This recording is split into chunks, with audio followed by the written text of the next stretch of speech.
Under a searing sun, three of golf's biggest names tee off in silence, not because the crowd is quiet, but because barely anyone's watching. How did the richest league in golf history become a ghost town? This is more than a rivalry. This is golf's $2 billion war, and they don't want you to understand it. Bryson DeChambeau, Jon Rahm, and Joaquin Niemann battled for a $4 million prize. No commercials, no cuts, just raw competition. And yet, only 110,000 Americans watched. That same afternoon, a storm-delayed PGA Tour event, a team event no less, drew 1.63 million viewers. How do you think golf's civil war reached this point? And why does a Saudi-backed league with $2 billion in player contracts feel like a ghost in the sport it tried to conquer? You should know, this isn't just about birdies and bunkers. This is a story of ego, power, and the soul of a game. According to a Golf.com report, it was the week of the 2022 Genesis Invitational in Los Angeles. And behind the scenes, there were two sides bracing for war. One side was the established PGA Tour, led by Commissioner Jay Monahan, and stars like Rory McIlroy and Jon Rahm, who believed their organization had ruled golf forever. The other was a brand new league called LIV Golf, quietly led by tour legend Greg Norman, and secretly backed by Saudi money. I know it's a Saudi wealth fund that was able to fund to get this off the ground. I know you tried this before, you got close. What role does Saudi Arabia have in your league? Now, look, PIF is our single source investor. There's no question about that, no denying about that. But everything is up to LIV Golf Investments. It's up to me and my executive team to run and govern this thing going forward. So we're very comfortable sitting back here with the business model we've created to go forward. On the surface, fans had no clue. At Riviera Country Club, where the Genesis tournament took place, spectators sipped mimosas on the patio and watched Tiger Woods hit tee shots as usual.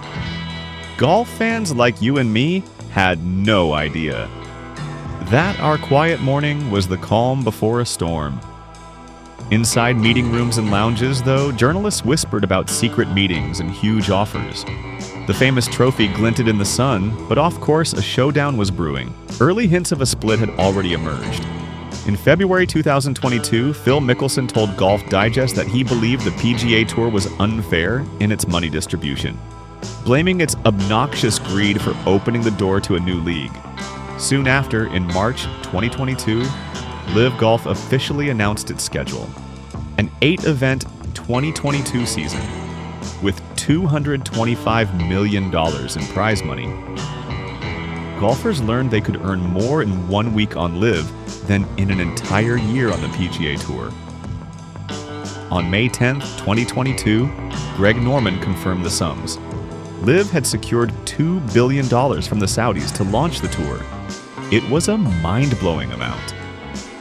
A clear signal that a rival league wasn't a small side project, but a massive corporate campaign.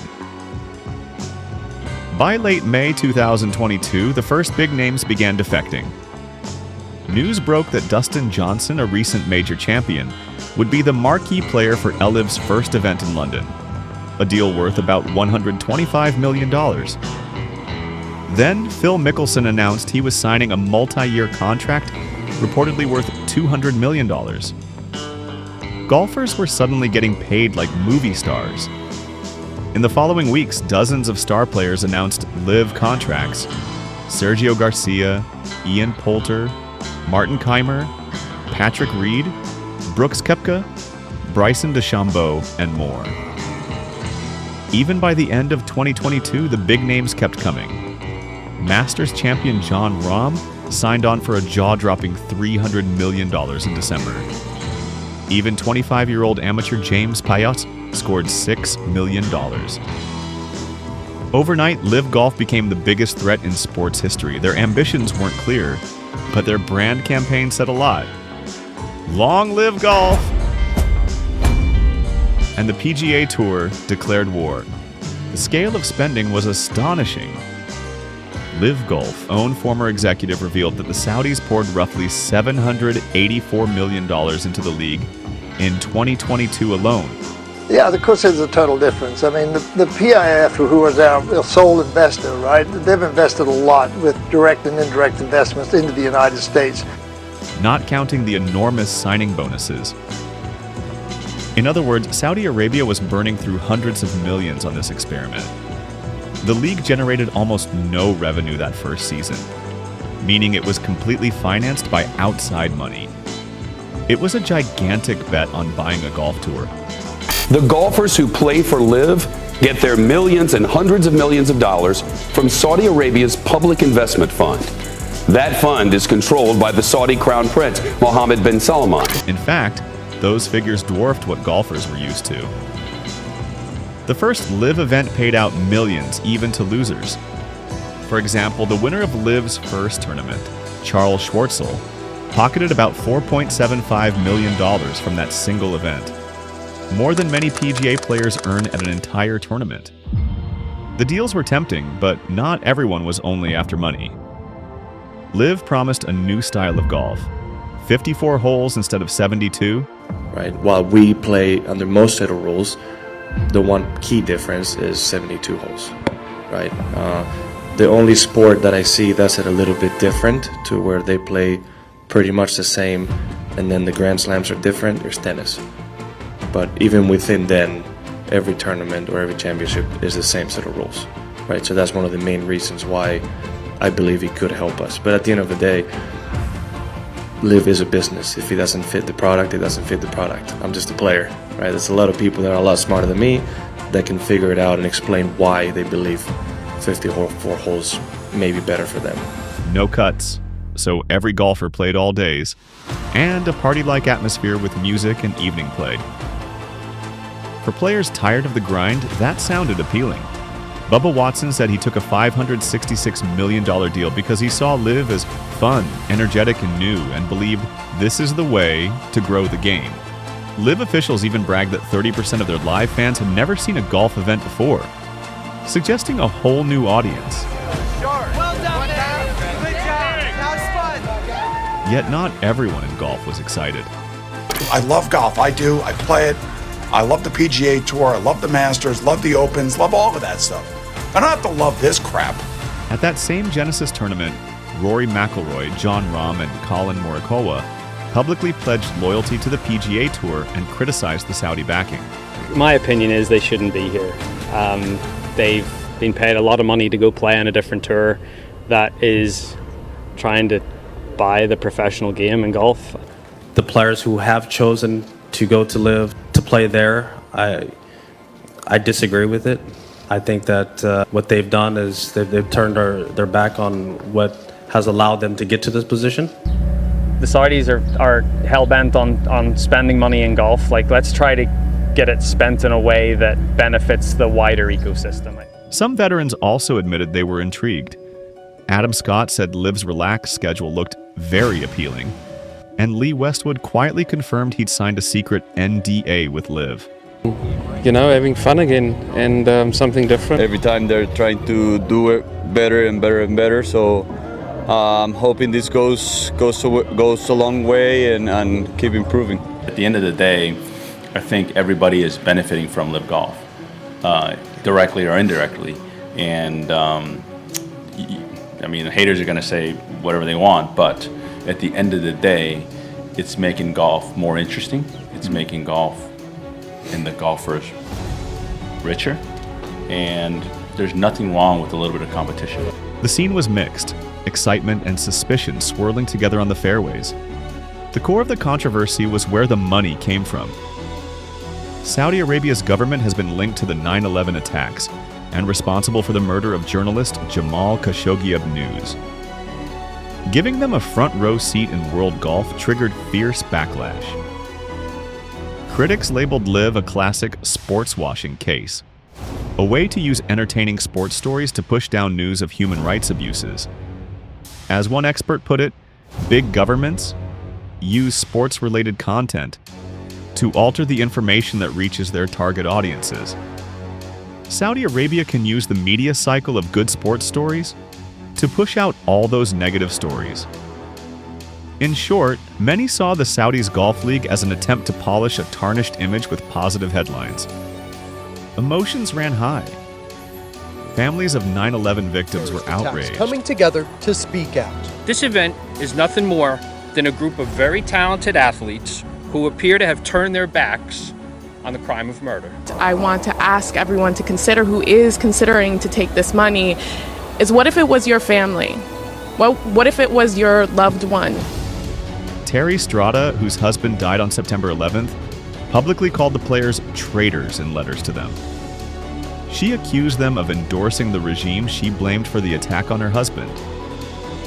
Even Jay Monahan, the PGA Tour commissioner, joined these voices early on. I would ask, any player that has left or any player that would ever consider leaving, have you ever had to apologize for being a member of the PGA Tour? I thought the PGA was taking a stand against a golf tour funded by people who have just really, really troubling human rights records, including right here in Northern Virginia. Aligning with 9/11 families and loudly condemning the Saudi regime. He announced he would punish any player who joined LIV, initially suspending dozens of them. Every player has a choice, and I respect their choice. But they've made it. We've made ours. We're going to continue to focus on the things that we control. At the same time, some of the new LIV players acknowledged the moral issues head-on. Phil Mickelson, one of LIV's biggest signings, told a biographer, "We know the Saudis killed Khashoggi and have a horrible record on human rights. They execute people for being gay. Knowing all of this, why would I even consider LIV?" His answer was blunt. Because this is a once-in-a-lifetime opportunity to reshape how the PGA Tour operates. Mickelson's confession, like that he knew the truth but took the deal anyway, shocked the golf world and fueled the controversy. Not everyone took that stance. Bubba Watson defended his decision by saying he believed the Saudis denied the worst charges, and he wanted to focus on the positive. He emphasized that the LIV events were entertaining, but for many fans and players, the moral dilemma cut too deep to dismiss. In middle of all this drama, golf enthusiasts like you had different opinions too. Some took PGA's side to maintain golf how it is, and others took LIV's side, saying that the game they love the most should also be fun and progressive. Let us know in the comments section which one of them are you? The PGA Tour did not let LIV go unchecked. Commissioner Monahan went on the offensive. In early 2022, he warned players during press events to stay loyal or leave, implying those who jumped to LIV might be out of golf for good. He repeatedly attacked the Saudis' motives and cast LIV as a threat to golf's traditions. When the first LIV tournaments began in June 2022, Monahan made good on his threats. On June 9th, after the opening round of LIV's London event, he sent a notice to the 17 PGA Tour members who had played, announcing they were suspended or deemed ineligible for tour events. Among those were top names like DJ and Bryson DeChambeau.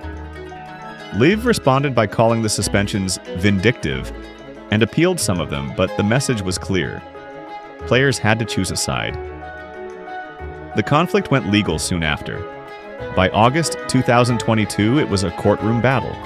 11 top players, including Koepka, Mickelson, DeChambeau, and others now in LIV, filed an antitrust lawsuit against the PGA, accusing it of operating an illegal monopoly. The PGA Tour fired back with its own lawsuit against the LIV. Today's hearing is about much more than the game of golf. It's about how a brutal, repressive regime can buy influence. Accusing the new league of interfering with contracts and stirring up players. Media described the scene as a full-blown civil war in golf, complete with subpoenas and sealed legal documents. With players scattered and lawsuits filed, the entire golf landscape shifted. Big tournaments felt different. At the Players' Championship in 2023, more than one-third of the field were ranked outside the top 100 globally, because so many stars had left for LIV. A PGA player, Peter Malnati, remarked that winning the title was still a big deal. But it would be even better if we had Jon Rahm here, he said. the loss of big names left some victories feeling hollow. Even within the tour, frustration grew. Veteran PGA pros criticized LIV's model as unfair.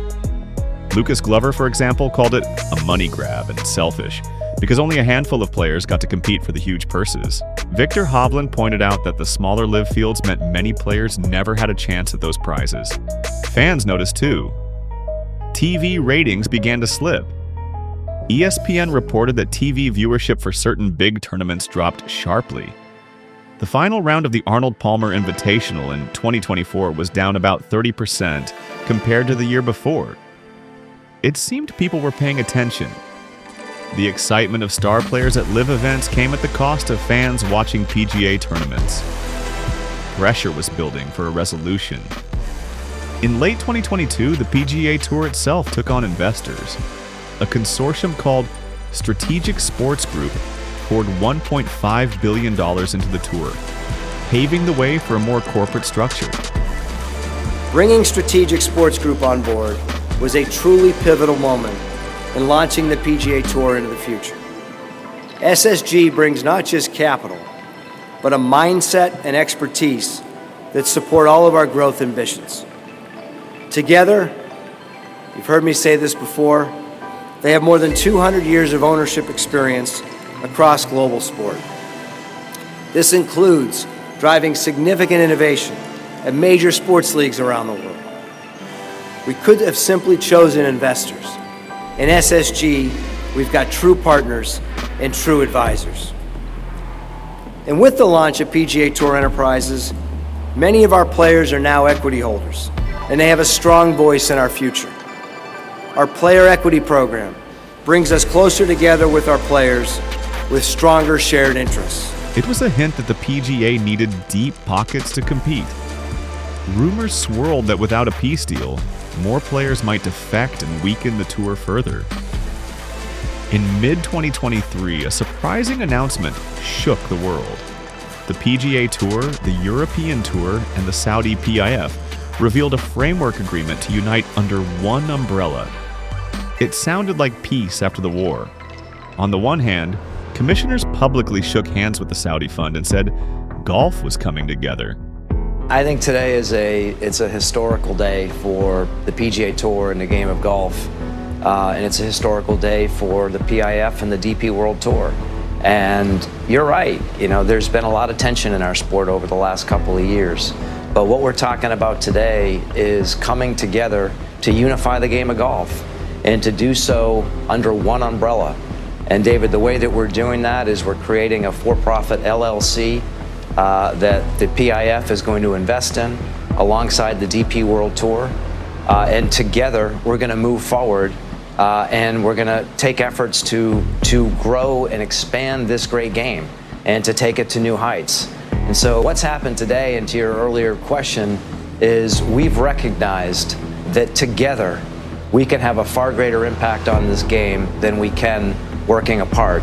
And I give Yasser great credit for coming to the table, coming to the discussions with an open heart and an open mind. We did the same, and the game of golf is better for what we've done here today. But many questions from the golf lovers like you stayed unanswered. Reports in late 2024 say the Saudis will end up paying roughly $2 billion to take an approximately 11% stake in the new PGA Tour. Officially, LIV's tournaments will keep running, just under PGA sanction. But what does that really mean? Fans have a lot of doubts. Can players now freely enter both LIV and PGA events, or will old bans still apply? Will LIV events finally award official world golf ranking points now that the PGA controls them? What happens to LIV's franchise-style teams, and how will they fit into the new tour? Do players who turn down LIV now share in the new prize funds, or are they left out? Even some PGA insiders say they weren't given full details. One meeting attendee, Jeff Ogilvy, said the tour chief only offered broad strokes of the deal. Once the deal was announced, some players were furious for being kept in the dark. Feels to me like they weren't ready to do this because he didn't have too many sort of softening announcements. Normally when they come in, they would come in the door and say, you're going to make all this money, so don't worry. But he didn't really do that. He just sort of explained the structure and how it's going to look going forward.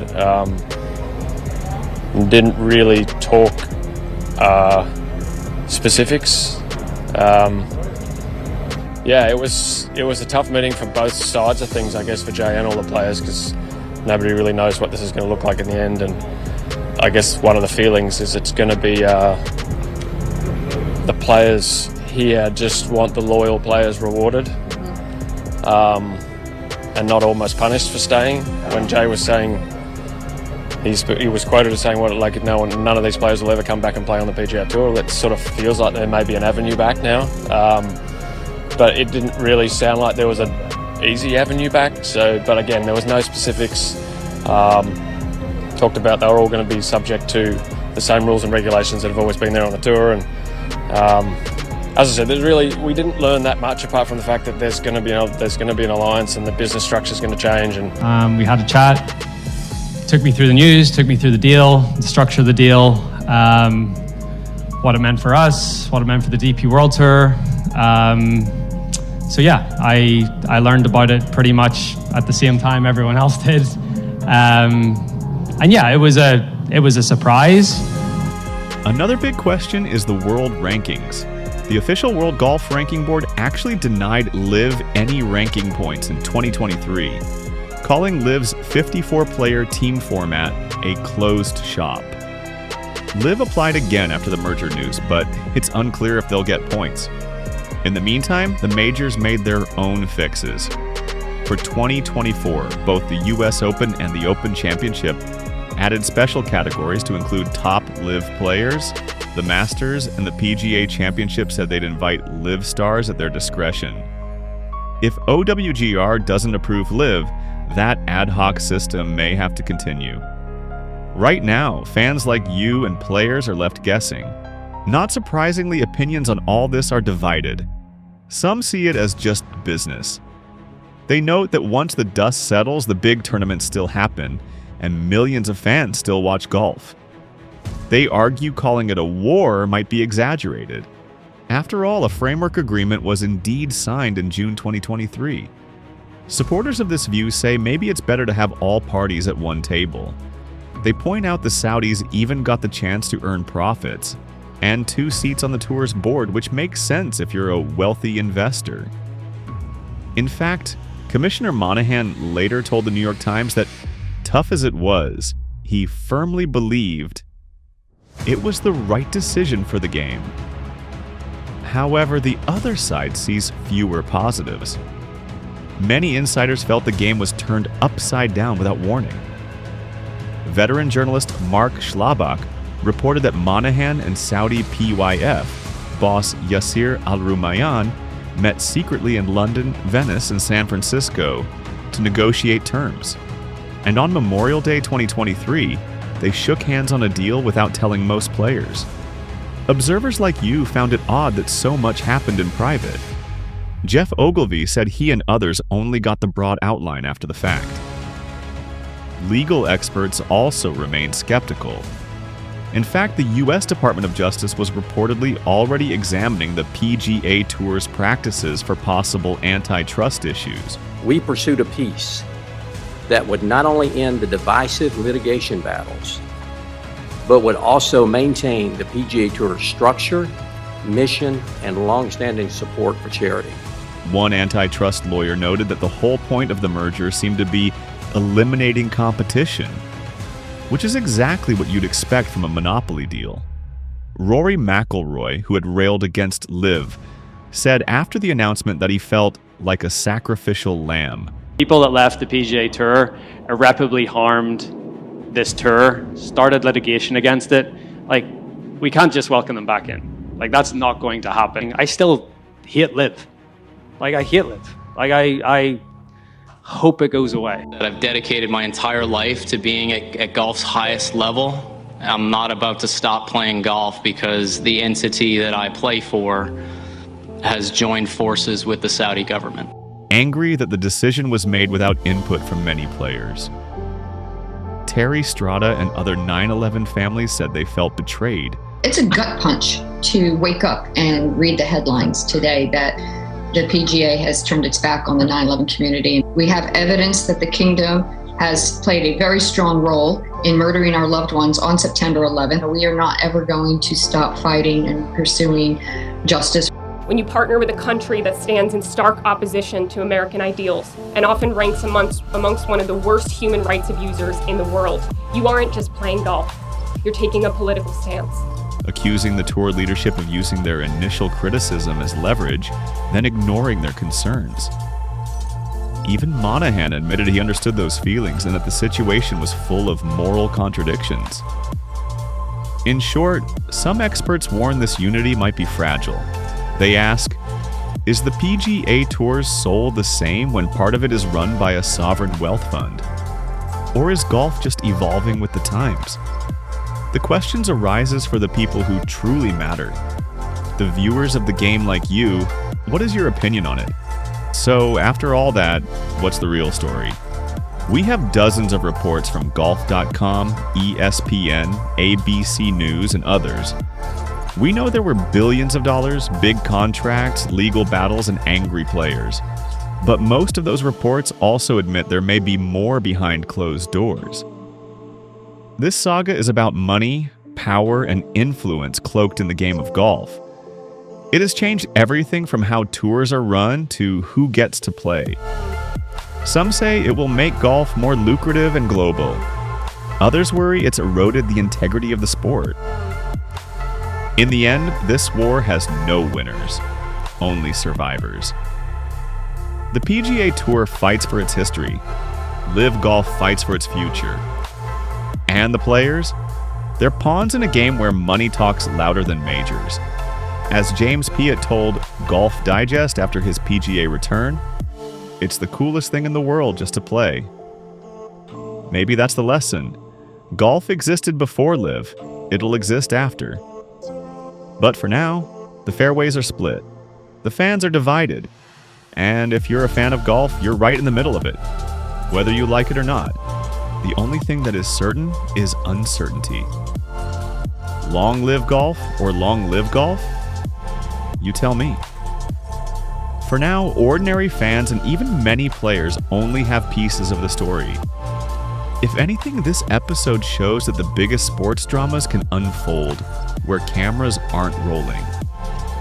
The tournaments will continue, but this story will echo in every clubhouse and broadcast booth for years. In golf, as in life, the most important shots often come from the rough. So stay curious, keep asking questions, and decide for yourself who really won this $2 billion war. Who got the trophy and at what cost? The leaderboards will read one story of winners and losers. But it's up to you to remember. Sometimes the headlines hide the real story behind the game. This was never just about golf. It was about power, and it still is. So now the question is yours, what do you believe? Anyways, thanks for watching. Smash that like button if you learned something, and subscribe for more deep dives into the real stories behind sports.